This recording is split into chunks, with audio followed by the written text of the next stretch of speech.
According to an article by Niti Majethia, the following that I'm about to share are signs that a man is low quality. Let's dive in. Some of these might be common sense to you, but there's other people who don't have best friends, big sisters, or mothers giving this advice. So let's calm down a little bit and just watch the video, okay? Number one, the person bends boundaries. I have personal stories for most of these on this list. I remember telling this guy that I was dating and getting to know that I wasn't comfortable kissing somebody that I had just met. I wanted to wait until I got to know them because I don't want everybody spit in my mouth. So at first he accepted it. And then I noticed on the second date, he was trying to be fake romantic and spun me around and pulled me close to him and tried to kiss me, but then I turned my face. So boundary bending is not always blatant. Sometimes they try to do it in a way that will make it okay, that will make it, charming. Either way, it's still them crossing your boundaries, and it's still a huge red flag. The second one on the list is they disrespect your time. I once had a guy who would show up 10 to 15 minutes late for our dates. I know it's not okay. Let me finish telling the damn story. So whenever I would bring it up to him, he would list all the things that he was busy doing, and then he had the audacity once to say, "You should be grateful that after all I have to do, I'm making time to see you." And the whole thing in that particular situation is if you're so busy, then make a date for a time when you're not busy, or let the person know ahead of time. But these types of men don't give a shit about your time.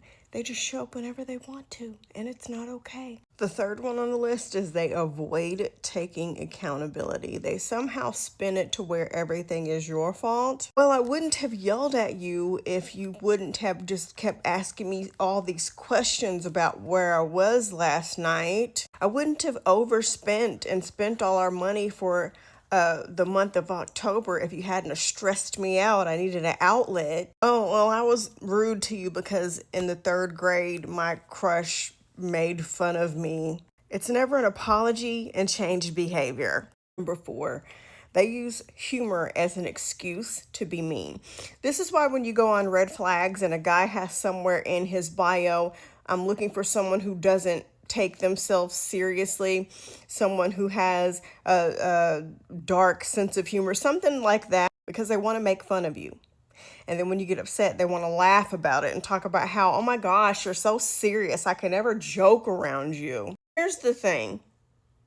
Men don't tell jokes. When they say something in ha ha he he, they're telling the truth about how they feel. And they think by laughing it off, you'll excuse it, you'll allow it, or that you're too dumb to recognize what they're actually doing. If you are the butt of their jokes, if their jokes kind of make you squirm and look crazy and feel uncomfortable, it's because they're not jokes, and that's a huge red flag. The next thing is they rely on you for emotional support, but they don't reciprocate. They want you to be there for them after they've had a long day and to vent about their boss that is a dumbass and their coworker who's an idiot. When you want to talk about the chaos that's happening in your family, your grandma just died, or a health issue that you have for some reason, they're always busy, they're always too tired. You need to suck it up and be an adult and get over it. They don't have time to listen to you whine and complain. And sometimes they will also use things they've gone through as an excuse to mistreat you. This woman that I used to work with, her husband was jobless on purpose and never helped pay any bills. But he told her once that his dad used to beat him. And while that is unfortunate and no child should experience that, she clung to that. And he would always bring that up as an excuse so that he would never have to work and pay bills. And anytime her friends would be honest and say, "Oh my gosh, he's not helping you pay bills, you're stressed out having to work all the time," she would always say, "Well, when he was a kid, his dad was so nasty to him." The next thing on the list is mixed signals. One day they are loving, kind, romantic. The next day they're not answering your phone calls. They're being distant and cold.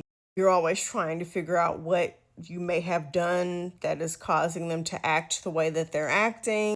And they do this because they know it'll keep you on a tight leash. It'll keep you on your toes. And anytime they're nasty to you, what you're going to do is sit and think about all the good times and the potential that you have to have a great relationship with this person. You're going to try harder to impress them and to work on the relationship and to keep them around because you want so badly to get to those good times again. Also, you're always going to wonder if they actually like you, if they actually love you. If you have to guess, if you're having to ask, the answer is no. Next thing on the list is they show off in a shallow, image-centric way. They are very braggadocious. They know it all. They think they're better than everybody. They're always trying to portray this image that they're this, big bad person who is more successful and smarter than they actually are. They collect a lot of things and brag about those things all the time. Their value is attached to the things that they have. They're always name dropping, if they know a famous person, they're always bragging about their connection to that person.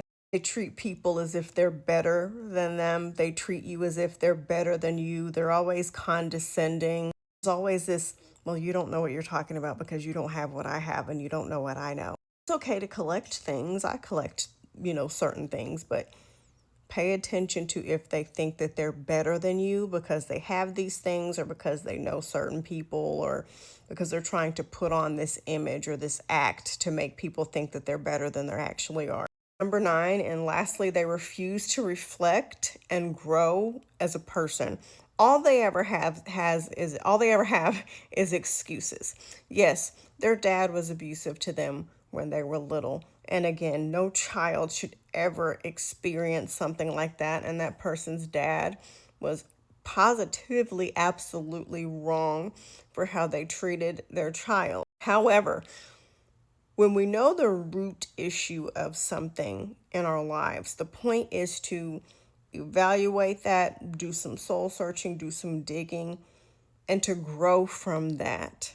Everybody's journey is going to be different, but it shouldn't always be a situation where I'm disrespectful to you, but I'm disrespectful to you and you can't hold me accountable. You can't say anything because my parents were rude to me when I was a kid. Anyway, let me know what you think of this list, and if you have experienced firsthand any of these things on the list with a man that you have dated or been married to.